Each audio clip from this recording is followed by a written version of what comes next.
আপনারা উপদেষ্টা কিংবা সরকারে আছেন বলে নিজেদেরকে সর্বেসর্বা ভাববেন না। অনেকে মনে করছে তো আমরা সরকার গঠন কইরা ফেলাইছি।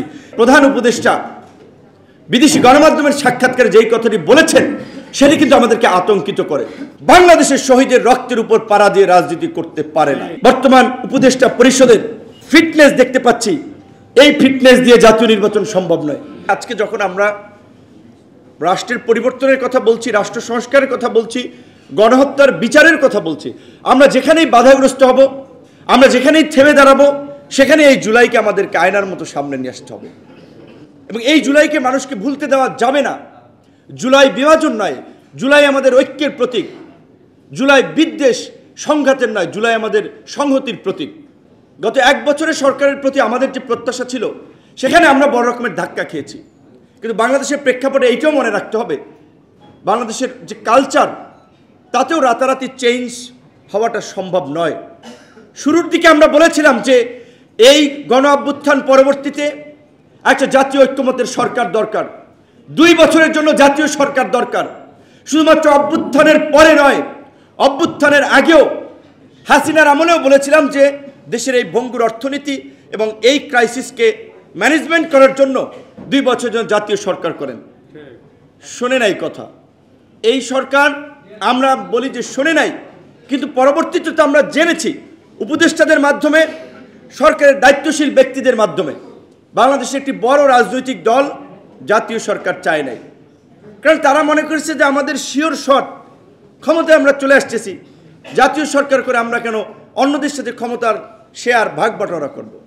এটা ক্ষমতার শেয়ারের ভাগ বাটোয়ারা নয়, এটি রাষ্ট্র সংস্কার এবং একটা ভঙ্গুর, একটা ব্যর্থ, অকার্যকর, একটা খাদের কিনারে পড়া রাষ্ট্রকে পুনর্গঠন করার একটা সুযোগ ছিল এবং সেটার জন্য দরকার ছিল জাতীয় সরকার। কিন্তু আমরা সেই সুযোগটি হাতছাড়া করেছি, যার ফলে আজকে আমরা বিভিন্ন জন বলা চলে বিভিন্ন দিকে ব্যাটিং করছি, বিভিন্ন কথা বলছি যে 1 বছরে ওইভাবে আমরা এই ফ্যাসিবাদের সাথে যারা জড়িত ছিল তাদের বিচারের অগ্রগতি দেখতে পাচ্ছি না, কিংবা ফ্যাসিবাদ নির্মূলেও সরকারের কোনো শক্ত এবং কার্যকর পদক্ষেপ আমরা এখন পর্যন্ত দেখতে পাচ্ছি না। বরঞ্চ কিছুদিন আগে লন্ডনে প্রধান উপদেষ্টা বিদেশি গণমাধ্যমের সাক্ষাৎকারে যেই কথাটি বলেছেন সেটি কিন্তু আমাদেরকে আতঙ্কিত করে, সেটি আমাদেরকে ট্রমার মধ্যে নিয়ে যায়। যে তিনি বলেছেন আওয়ামী লীগ নিষিদ্ধ হয় নাই, তাদের কার্যক্রম সাময়িক স্থগিত করা হয়েছে। আমরা পরিষ্কারভাবেই বলেছি এই গণ অভ্যুত্থানের পরে এই ফ্যাসিস্ট আওয়ামী লীগ এবং তার সহযোগী জাতীয় পার্টি সহ 14 দল তারা এই গণ অভ্যুত্থান পরবর্তী বাংলাদেশের শহীদের রক্তের উপর পাড়া দিয়ে রাজনীতি করতে পারে না। পরিষ্কারভাবেই বলি, সবাই কম্প্রোমাইজ করলেও আমরা জাতির সামনে আমরা বলতে চাই, গণ অধিকার পরিষদ এই আওয়ামী দুর্বৃত্ত এবং আওয়ামী দুর্বৃত্তদের 16 বছরের লুটপাট, গুম, খুনের সহযোগী এই জাতীয় পার্টি সহ এই তথাকথিত 14 দলের প্রশ্নে গণ অধিকার পরিষদ কোনো আপোষ করবে না।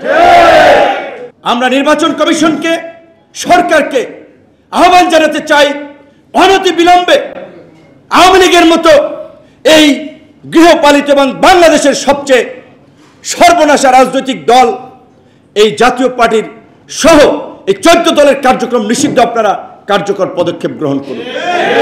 জাতীয় পার্টির মাধ্যমে যদি আপনারা সংসদে বিরোধী দলের বানানোর চেষ্টা করেন, জাতীয় পার্টিকে, আওয়ামী লীগের লোকদেরকে এই জাতীয় পার্টির সাইনবোর্ডে পুনর্বাসনের সুযোগ দেওয়ার যদি আপনারা চক্রান্ত করেন, সেই চক্রান্ত আমরা রুখে দেব এবং যারা এই চক্রান্তের সাথে জড়িত থাকবে তাদেরকে আমরা ছাড় দেব না। সে উপদেষ্টা হোক, রাজনৈতিক দলের নেতারা হোক, আমরা পরিষ্কারভাবে বলতে চাই এই প্রশ্নে আমরা ছাড় দেব না। যেই আবু সাঈদের মৃত্যুকে কেন্দ্র করে এই ছাত্র আন্দোলনের দাবানল সারা বাংলাদেশে ছড়িয়ে গেল, একটা রেজিমের পতন হয়ে গেল, সেই আবু সাঈদের পরিবার এখন পর্যন্ত এই আক্ষেপের কথা বলে, তাহলে এই অভ্যুত্থান পরবর্তী সরকার এবং অভ্যুত্থানের নেতা, আমরাও নেতা ছিলাম কিন্তু আমরা তো সরকারে নাই, দায়িত্ব সরকারের, কেন আজকে তাদের কণ্ঠে এই আক্ষেপ থাকবে?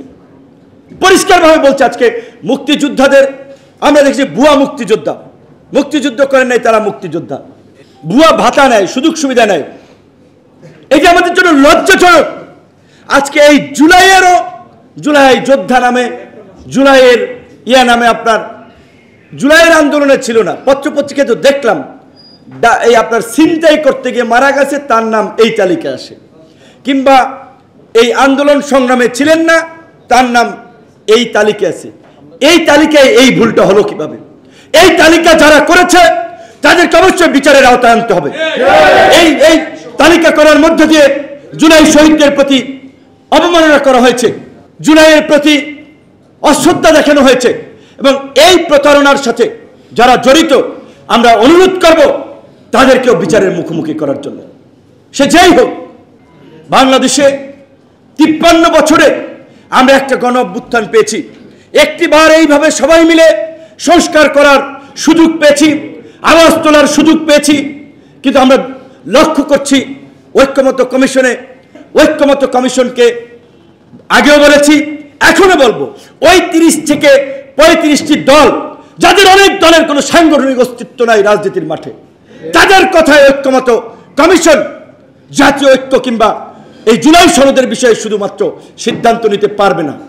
আজকে সাংবাদিক, শিক্ষক, প্রত্যেকটি পেশাজীবী সংগঠনের মতামত নিতে হবে, এবং সর্বশেষ এই যে বিষয়গুলো আলোচনা হয় সেটাকে একটা গণভিত্তি দেওয়ার জন্য গণভোটের আয়োজন করতে হবে। কারণ আমরা দেখতে পাচ্ছি রাজনৈতিক অনেক দল তাদের সুবিধার জন্য অনেক জায়গায় আসতেছে না। অনেকে মনে করছে তো আমরা সরকার গঠন করে ফেলাইছি, কাজেই সরকারটা চালাইতে হলে আমার এই সুবিধা লাগবে। উচ্চকক্ষে 2/3 আমার সমর্থন থাকা লাগবে, না হলে আমি সংবিধান সংশোধন করতে পারবো না। নিম্নকক্ষে লাগবে। তো একটা দলকে বিবেচনা করে তো এই রকমের একটি জাতীয় সনদ বাস্তবায়নের আলাপ করা যায় না। আমরা পরিষ্কারভাবে এই কথাটি ঐক্যমত্য কমিশনকে বারবার জানিয়েছি।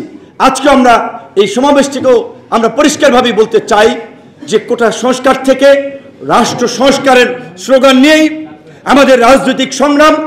সেই সংগ্রামে আজকের যে গণ অভ্যুত্থান হয়েছে, আপনাদেরকে মনে রাখতে হবে এই গণ অভ্যুত্থান কোনো পুরানো রাজনৈতিক বন্দোবস্তের নেতৃবৃন্দের দ্বারা হয় নাই, কোনো পুরানো বন্দোবস্তের নিরিখে হয় নাই।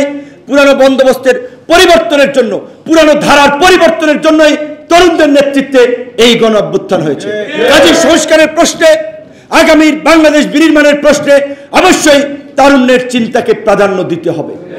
আমরা একটা স্থিতিশীল রাষ্ট্র চাই, সরকারকে সহযোগিতা করতে চাই, আমরা জাতীয় ঐক্য এবং সংহতি ধরে রাখতে চাই।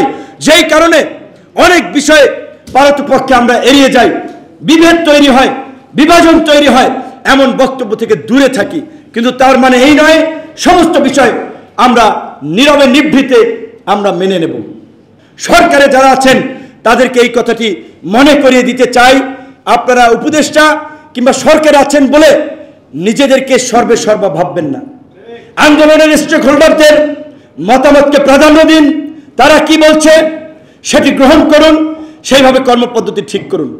আজকের এই বর্তমান উপদেষ্টা পরিষদের যে আমরা ফিটনেস দেখতে পাচ্ছি, এই ফিটনেস দিয়ে জাতীয় নির্বাচন সম্ভব নয়। সরকার চলবে না। গোয়েন্দা সংস্থার রিপোর্ট যে আগামীতে এই পতিত স্বৈরাচার এবং তার দোসররা নাশকতা করতে পারে, অস্থিরতা তৈরি করতে পারে। তাই আমরা প্রধান উপদেষ্টাকে বলতে চাই, আপনাকে আমরা সবসময় সমর্থন করে আসছি, এখনো করব। আপনি উপদেষ্টা পরিষদের পুনর্গঠন করুন। উপদেষ্টা পরিষদের পুনর্গঠন করে অনতি বিলম্বে রাষ্ট্র সংস্কারে অনিবার্য হয়ে ওঠা এই জুলাই সনদের ঘোষণা দিন।